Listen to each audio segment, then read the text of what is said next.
Nigeria is a great country blessed with abundant natural and human resources. Those resources, if properly harnessed, should make the country's economy stronger than it is today. Corruption is one of the major reasons why Nigeria is still witnessing setbacks in many areas of its economic life. Let us join hands with the Economic and Financial Crimes Commission (EFCC) in order to eradicate corruption for a better Nigeria. Hello and welcome to the program, The Eagle. My name is Aisha Gambari. This program showcases activities of the Economic and Financial Crimes Commission (EFCC).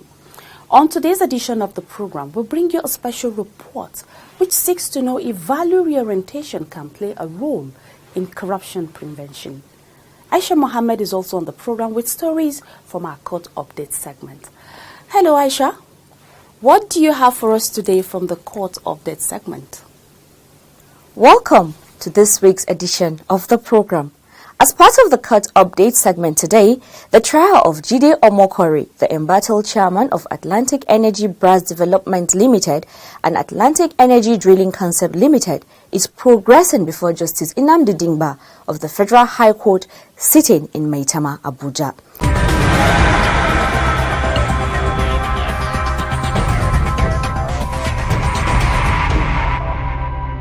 We'll begin the program with a special report on value reorientation as a viable tool in checking the menace of corruption. Despite measures put in place to curb the menace, the increasing rate of corruption incidences in our society is becoming very frightening as the perpetrators have become unrepentant. Can value reorientation play a role in checking the menace? Does the family have a role to play in corruption prevention? Apart from the enacted anti-corruption laws, what are those measures that can be taken to curb corruption from our society? Please stay tuned for answers to these questions and more in the next report. Positive moral values, they say, are important in our day-to-day activities. Apart from giving meaning and purpose to our lives, having good moral means you are able to channel your behavior towards a beneficial and fulfilling conduct everywhere you find yourself. Incorporating the value of honesty in your life makes you trustworthy. Apart from having a clear conscience, the people you come into contact with will be able to count on you to be fair and sincere. Your integrity will allow you to advance in both your personal and professional life. The advantage of being honest is that there are more opportunities for you to fully experience life.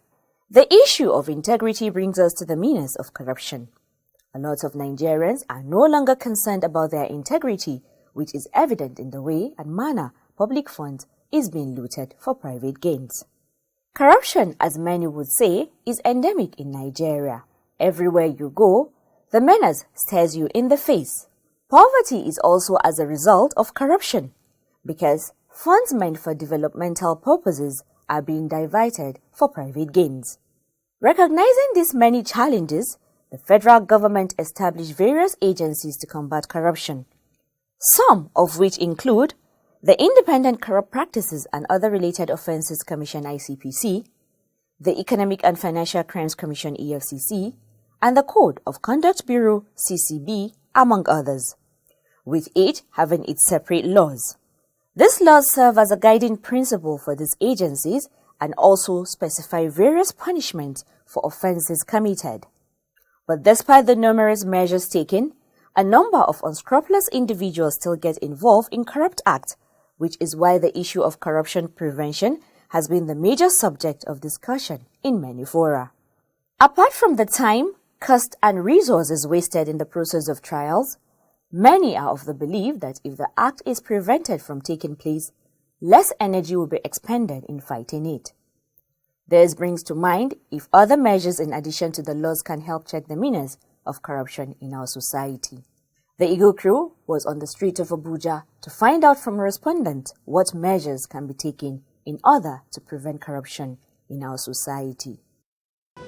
The parents should teach their children the right thing. First of all, when they send their children to school, they should let them know that they should study and pass their exams by themselves. That whatever they do, they have to earn it on merit.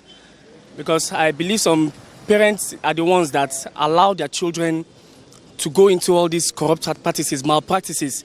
They even pay the teachers, buy question papers to allow these children to move further, to move to the next level. And these children, they are assimilating all these things, and they know that their parents are doing this for them, and they can continue with it because what your parents is doing and you're doing it, nobody will caution you about it. What I see in these things is all about the family, parents. It's the way you brought up your children that they will also move elsewhere, outside. We parents, we need to impact some things in our children. You need to teach them before any other thing. You're supposed to be the teacher, the real teacher. You have to teach your children what to do and you have to educate them to know the bad and the good thing in our country. I am suggesting that we will start from home, because home is the beginning of the whole thing. If you have a good family value, you will not be involved in a violence. You will not be involved in stealing. But because we have lost our family value, that is why Nigeria is going the way they are going. Just take for instance, in UNN, there is a child who the friends asked him to join an association. They call it one name, but the child came home and told the father, say, my friend asked me to join one association, called the court. But the father, because the child was so close to the father, that was why he's able to disclose to the father. I am now advocating that parents should be close to their children and have time for them. The beginning of the whole destruction in this country started from home, because a lot of parents are not at home. They don't know who associate with their children. They don't know how they go out and how they come in. They don't even know how they eat, because they are looking for material things. They need an orientation from the family, reorientation, and to educate them values, spiritual values, not ordinary moral values alone, spiritual values. And when they know what it takes for a man and a woman to stay as one, centered on God, then their lifestyle will change. They will now think of God first. And when they are thinking of God, they will not be corrupted in their heart. Another thing for this corruption of a thing, if you teach your children how to struggle, how to just don't relent, don't look what other people are doing that is bad, just focus attention on what you are doing. Teaching children how to struggle, maybe after education they will learn, they will do other things to at least to keep life going. The children will not look back. They will know that maybe after secondary school education, either you learn trade or you learn how to sew machine or carpentry work or other things. Be contented with what they have. Children will follow suit. But a situation where you parents are not doing anything, tomorrow you bring this one, children will ask questions. Daddy or mommy, where? You say, don't worry. You have to tell your children where you are getting all those things. It's from my shop. It's from this my workshop. It's from this way. Or from a mechanic that we get this one. Children will know that they will have to struggle, fight, learn things, so that tomorrow they will be okay. I think we are the role model to our children. It starts from the mother. Understand? You as a mother, you have to present yourself in a way that the child will not regret it in life. You understand? You inculcate things in the child that are positive. You don't fight in your child's presence. You understand? There's some things you don't say, like making call. You begin to lie, and your child is there watching. Before you know it, he sees it as a normal thing.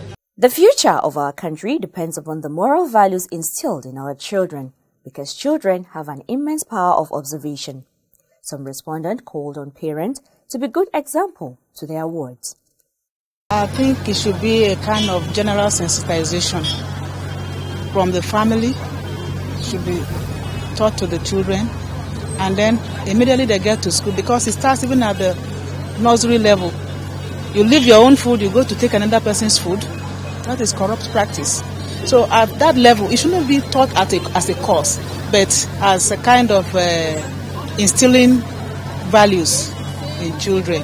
And then for the general society, there should be massive awareness campaign about it, because some people that are indulged in corruption and corrupt practices may not even know that what they are doing is injurious to their own persons and the society as a whole. So the government should, through the arms already in place, bring out campaign that will sensitize people on the need to stay away from corrupt practice. If you have your children at home, you need to tell them how to manage the money that you have. That is to be content with what they have. To be content with what they have. They should not spend more than what your parent has at home. Then you show them, you also tell them that anything that they know you're capable of doing for them, they should be contented with it.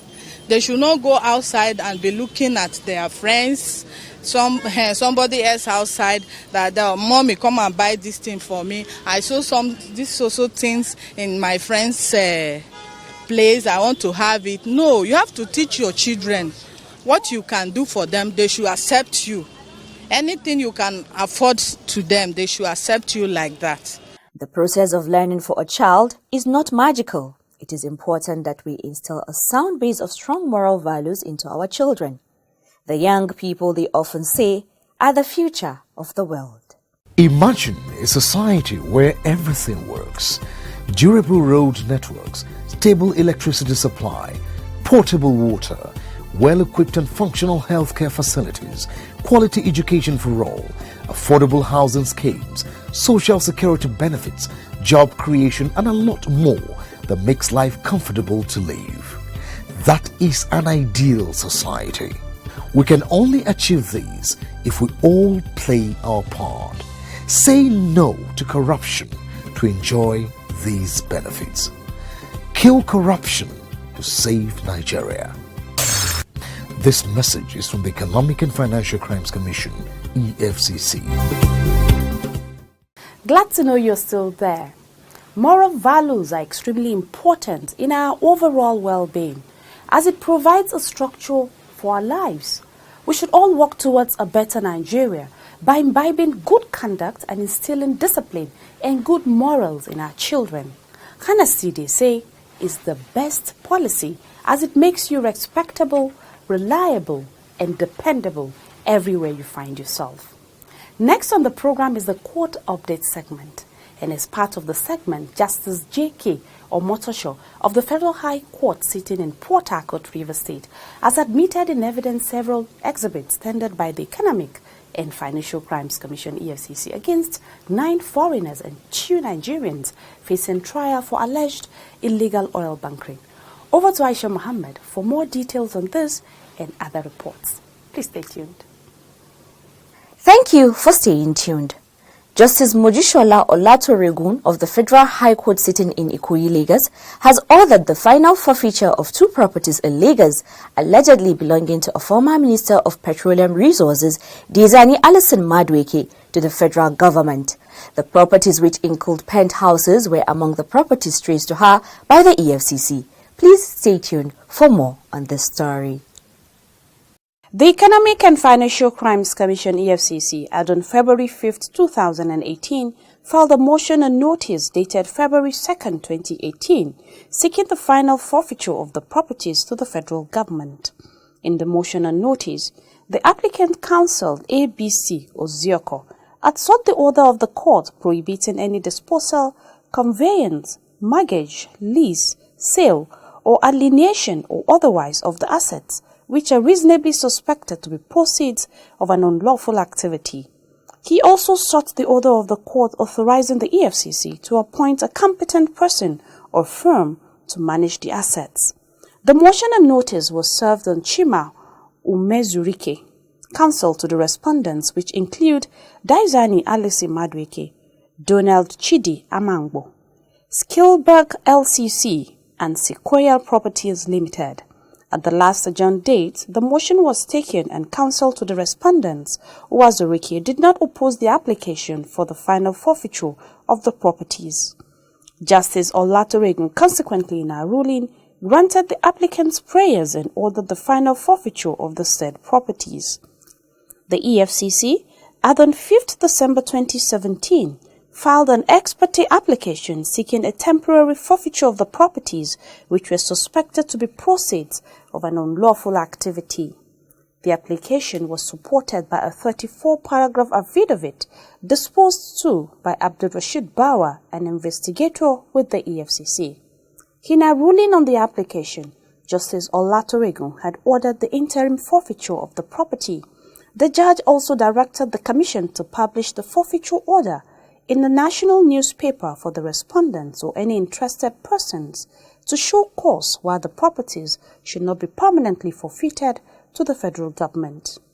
The forfeited properties include 2 penthouses located at Bella Vista Estate, Banana Island, Ikoyi in Lagos, and Admiral Estate at Gerald Road, also in Ikoyi, Lagos. It will be recalled that Justice Abdulaziz Anka of the Federal High Court sitting in Ikoyi, Lagos, on October 11, 2017, ordered the final forfeiture of 56 houses belonging to Diezani. The properties valued at about $22 million are located in Abuja, Lagos, and Port Harcourt, Rivers State. This forfeiture order is in addition to an earlier one secured by the EFCC in August 2017, which transferred ownership of 7.6 billion naira allegedly recovered from Diezani to the federal government.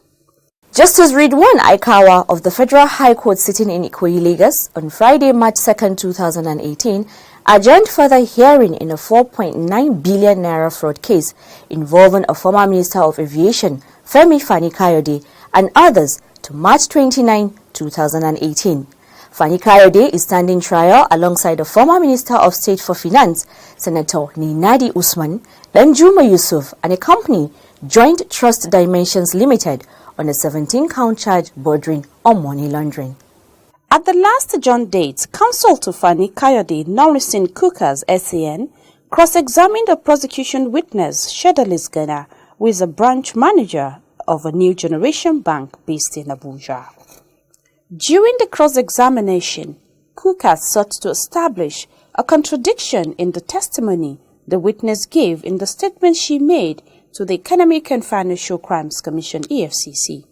He also sought the leave of court to tender the statement extracted from the witness as evidence. The prosecution counsel Rotimi Oyedepo, however, raised an objection to the admissibility of the statement by the court.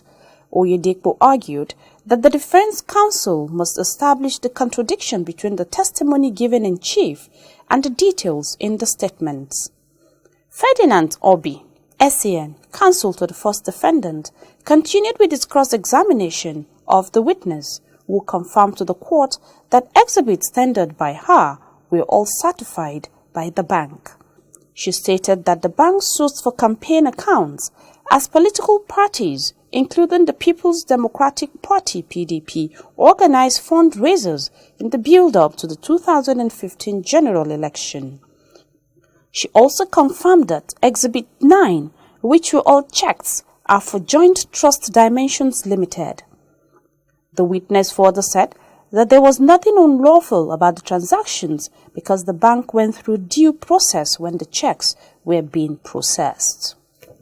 Still on court cases, the trial of embattled chairman of Atlantic Energy Brass Development Limited and Atlantic Energy Drilling Concept Limited, Jide Omokore, is progressing before Justice Nnamdi Dingba of the Federal High Court sitting in Maitama, Abuja, with the 6th prosecution witness, giving revelations on how the defendant's company's Atlantic Energy Limited was used to launder millions of dollars suspected to be proceeds of oil fraud.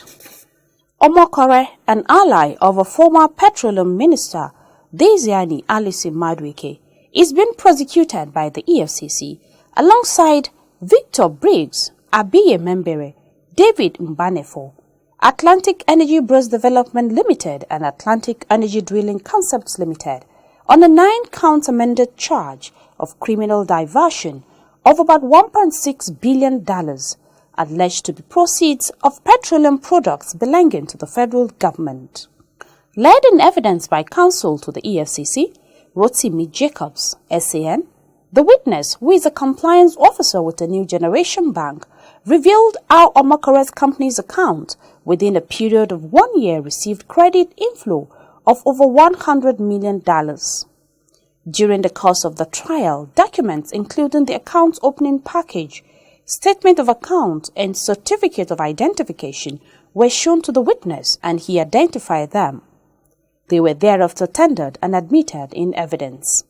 The witness further told the court that the signatories to the accounts were Chief Olajide Omokore and Doyin Femi Johnson, as shown on the account opening package.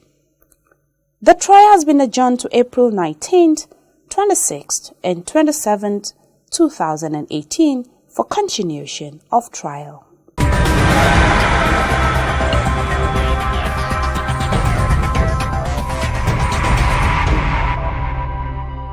Glad to know you are still there. The program is still The Eagle, coming to you from the stables of the Economic and Financial Crimes Commission, EFCC.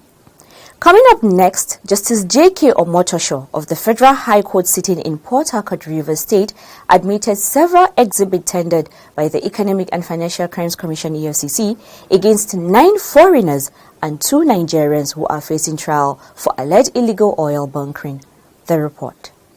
The defendants are Muhammad Ejaz, Nasser Khan, who is a Pakistani, Alexander Mazarenko, Alexander Kashemvi, Ukrainians, Romeo Anang Francis Aulu, Kwesi Atta, both Ghanaians, Victor Mikpai, a Beninese, and Frederick Fatin Omenu, an Indonesian, alongside 2 Nigerian accomplices, Victor Azebiri and David Otuoyi.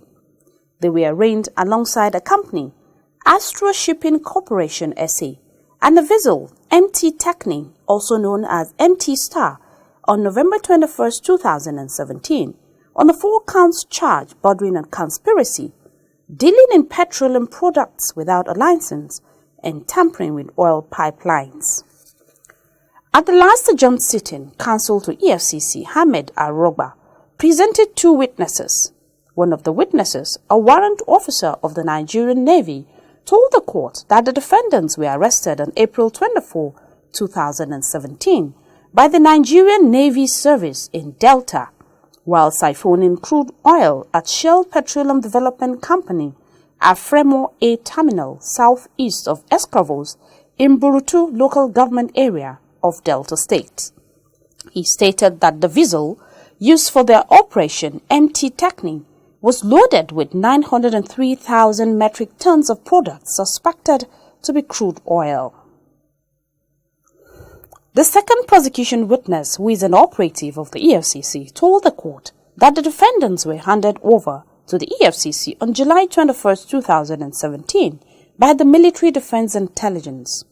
A letter from the military intelligence handing over the defendants to the EFCC and the investigation reports were tendered by the prosecution and admitted as evidence.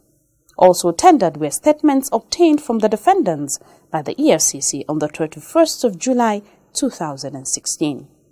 The matter has since been adjourned for continuation of trial.